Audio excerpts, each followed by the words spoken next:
So let's address the elephant in the room. So the future is bright for the tour. The tour is doing all of these things, and yet Jay still says that fans want reunification. It was interesting. I asked Rory yesterday, does the PGA Tour need a deal? He said, I don't think the PGA Tour needs a deal, but sort of the narrative around golf needs a deal. So I'll just ask you, does the PGA Tour need a deal? Our data tells us, the fan forward research, that 70% of our fans would prefer reunification. And I think, what does that mean? That means the best players in the world playing each other more often. Simply put, right? I think we'd all be better off when we get there.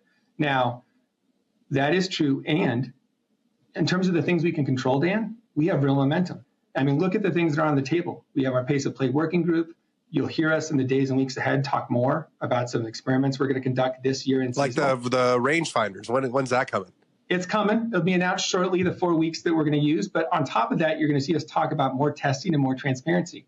In addition to that, you've got the Tour Champ format on the table. I'm just trying to give you a few examples, Dan, of stuff that in the past, I think you and others might have said, why isn't the Tour moving more quickly on these things? Well, we're moving on that stuff.